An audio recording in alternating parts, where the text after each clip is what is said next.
welcome back.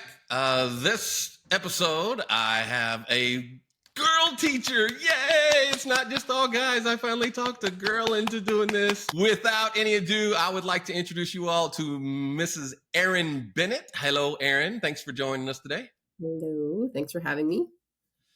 I consider her a very good friend, her and her husband. It's awesome to have her on here today. You have seen some of the episodes, so you kind of get where we're going. Tell me something you will never forget about teaching. All right. So the first one I got here was a couple of years ago.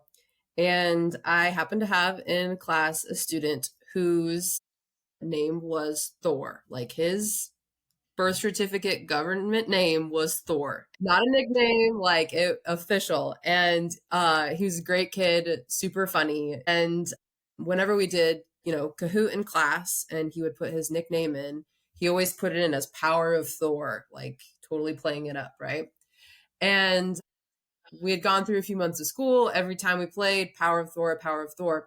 One day we're sitting there and waiting for the kids to join and Power of Thor pops up. And then like right afterwards, I get Power of Jesus pops up right behind him, and it's world history class. Like we talk about world religions. Like, oh, we got a little Nordic gods versus Christian God rivalry going in this Kahoot.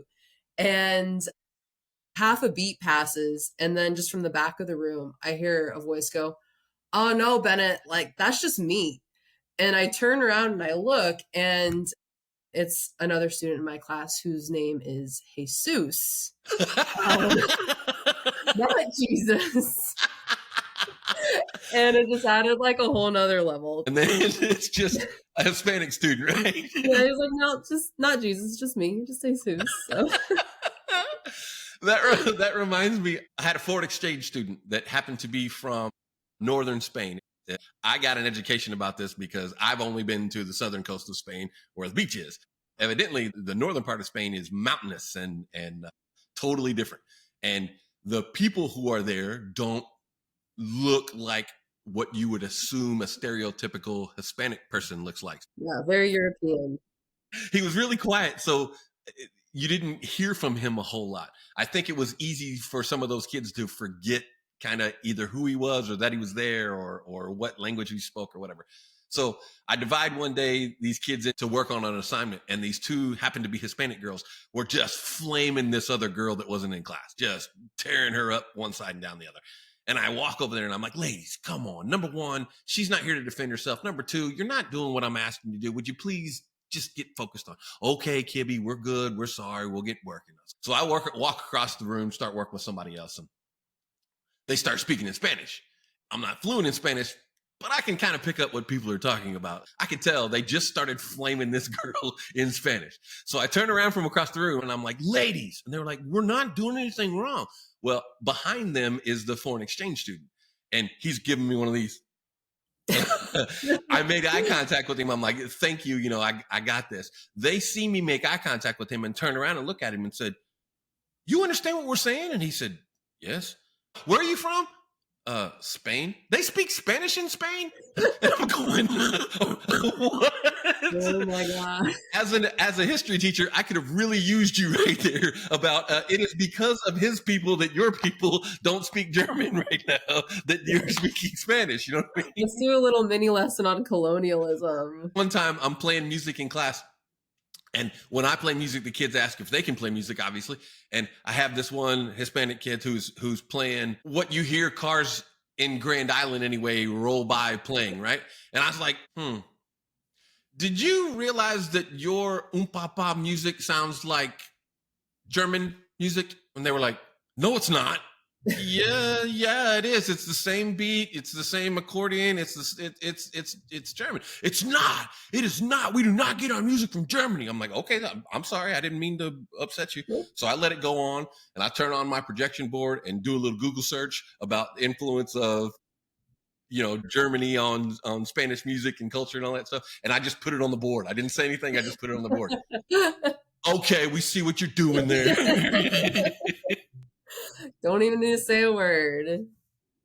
Sometimes with teaching, you are, half teacher, half actor, right? Like some lessons, like you really got to like turn it up. Like if you want kids invested, like you've got to kind of put on a show and you got to be a performer to a certain extent. There's been a couple times that duality of teaching has come back to kind of bite me in the butt. So when I do Industrial Revolution, I do this activity at the very beginning called the urban game. And if you talk to pretty much any high school history teacher that teaches the Industrial Revolution, they probably heard of this. And the concept is just there's this script that you as a teacher read that tells the story of this town that goes through the Industrial Revolution. And within the script, there's directions where the kids actually draw this town on a piece of paper. And as you go through the story, they have to add the factories, the tenements, the coal mines. They watch on paper their town change from this like rural village to this industrial city. And the whole point of it is their cities get chaotic and, polluted and nothing makes sense. It's all hobbled together and it's just awful by the end of it, right? I love doing this game. The kids have fun with it. It's super awesome. But, I'm reading a script and I play it up quite a bit.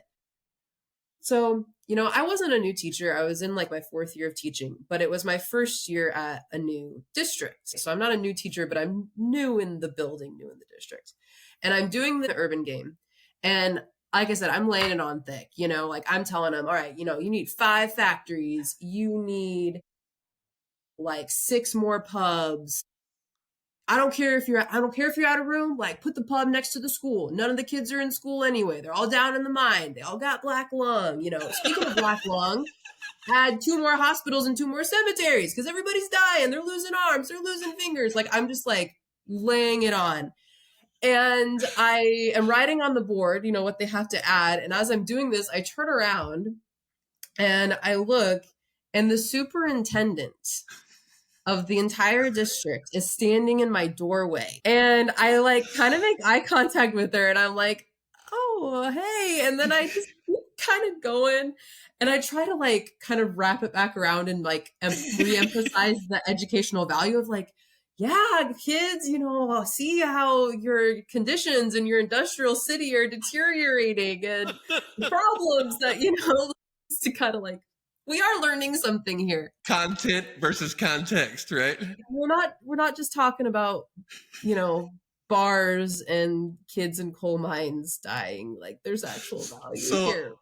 But one year when I was in Indiana, I've been spending the past week trying to teach kids how to write essays, right? So I've got all kinds of stuff on my whiteboard and I'm drawing pictures of sandwiches and the upside down triangles and the boxes and all that stuff. And, as I'm explaining, you start really broad and you get down really narrow and you got to talk about A, B, and C. And they're like, what's A, B, and C? What? It's your 3 body points, the 3 main things you're going to talk about. You got one of those kids in every class, right? Like a kid goes, you mean like sex, drugs, and rock and roll? And when they do stuff like that, you can either stop and try to correct them. And we don't talk like that in here. That's not my style. I'm just going to go with what you say and we're going to use it. If that's where your brain's going anyway, I'm going to turn it into something educational, right? So I said, all right, in the boxes, I wrote sex, drugs, and rock and roll, right? We just went on with it. I didn't think about it at the time.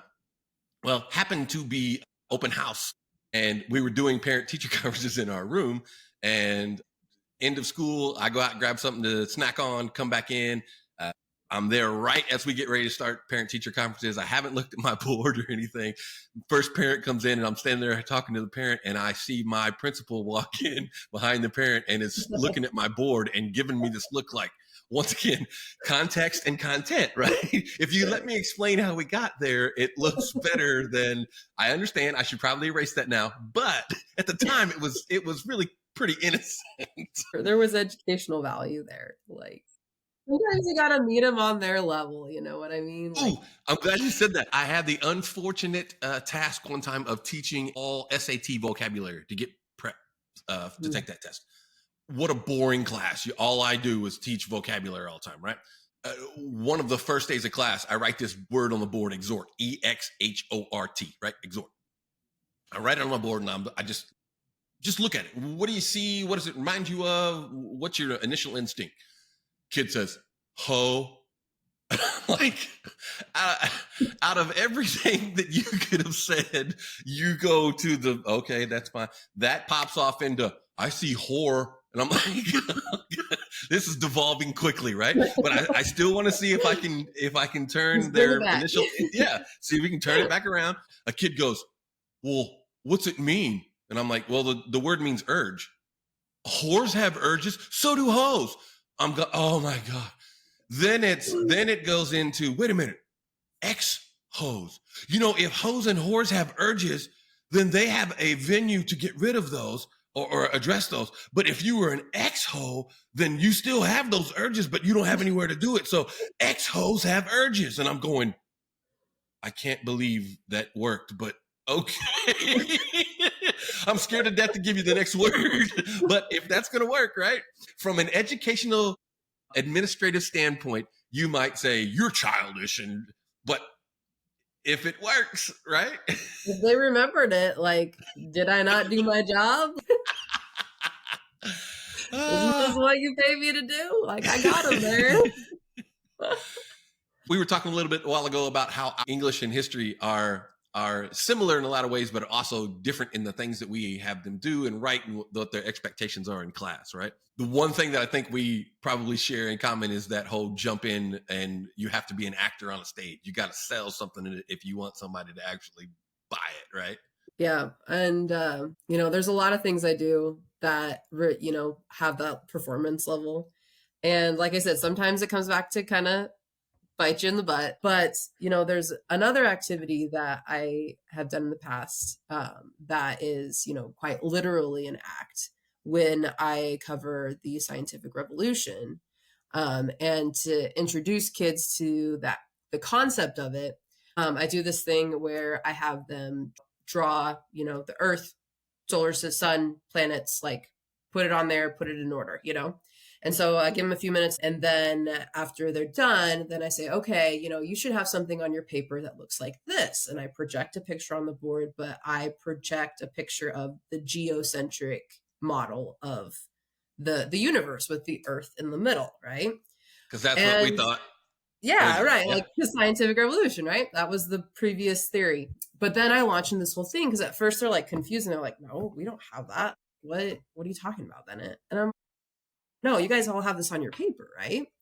And they're like, no. And I'm like, what? How am I talking to high school sophomores that don't know what the order of the planets are? This is ridiculous. And as they kind of argue with me, I get progressively angrier and angrier at them, right?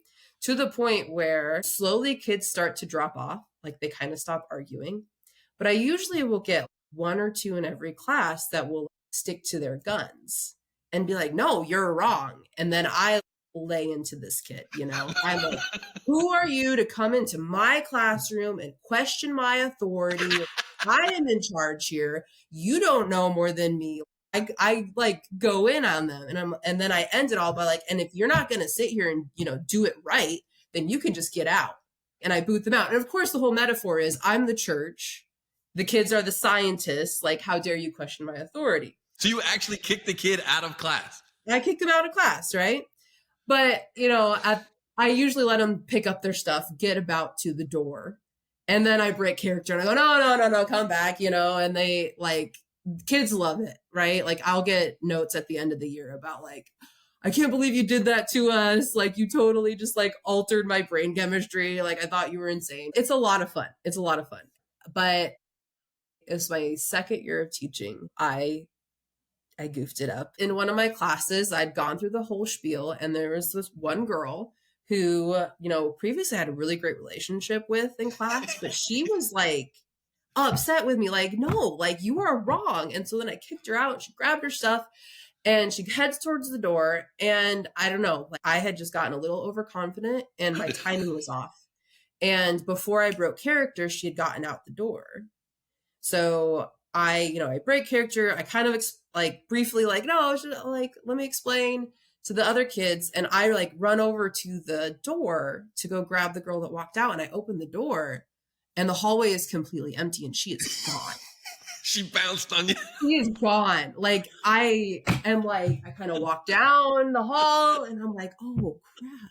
I don't know where she went, but she is somewhere in this building and she thinks that I don't understand the solar system and I yelled at her and booted her out of class for it. And then at this point, I'm also like, I can't just leave my other 24 students in this classroom while I go hunt in the hallway for this girl. So I kind of go back and I'm like, hey, let's finish this lesson. And then as soon as the bell rings, I am on my computer and I pull up this girl's schedule and I'm like, okay, where is her next class? And I like, am running through the hallways, right? And this was at the school that we taught out together. It was a very big school Huge. and like not set up condusively for traffic flow. Like there's no short way to get anywhere in this building. So I'm like running through the hallways during passing period. And thankfully, like I get to her next classroom doorway. And as I'm getting there, she's coming down the hallway. And so I grab her and I'm like, I am so sorry. This is what I was doing. I was not angry at you. Like, I feel so terrible. And she like instantly, like, God bless her heart. She instantly like melts. She's like, oh my gosh. She's like, I was so upset because I didn't understand. And I like you so much. And she's like, I'm so relieved. I didn't know what to do. So I just went to my counselor's office and told her about it. And I'm like, oh, great. So now there's an adult in the building who thinks you don't know what you do. Thinks that I don't know how the solar system works and that I'm yelling at children about it. So I finished apologizing to her. We were totally good. Like it was totally fine. She was a great kid. And so then I like running back to my classroom to get back to my computer to like fire off this email because I had another class like that class period. I just was late back to that class. And then I'm like firing off this email to this counselor like, hey, you had a student come in and she told you this. And I just want you to know that this is what was happening. And it was all a big misunderstanding. And within a couple of minutes, I get an email from this counselor back and she's like, oh, that's so funny. That makes so much more sense. I just didn't really understand like what she was trying to tell me. And then we, called Mr. Smith in to talk to him about it. Mr. Smith is one of the, Mr. Smith, not his real name. Mr. Smith is one of the assistant principals in the building. So now you got a principal who would have been like my boss. And not only just like a random principal, he was my like evaluating principal. So he's the guy who comes in to like grade me on my teaching. And she's like, yeah, we brought him in and, that I'm like, okay. But we have to go as far as the kids need us to go, right? Right. Like it spiraled. And I mean, it all ended up fine. The end justifies the means. Yeah, the ends justify the means. Like got a little bit out of hand, but everybody learned what the geocentric theory was and how the scientific revolution worked. It has been phenomenal catching up with you. Thank you so much for being willing to share some of your stuff with us. Absolutely. It was a lot of fun. Keep in touch. We'll do this again. Awesome. Thanks, Kibby.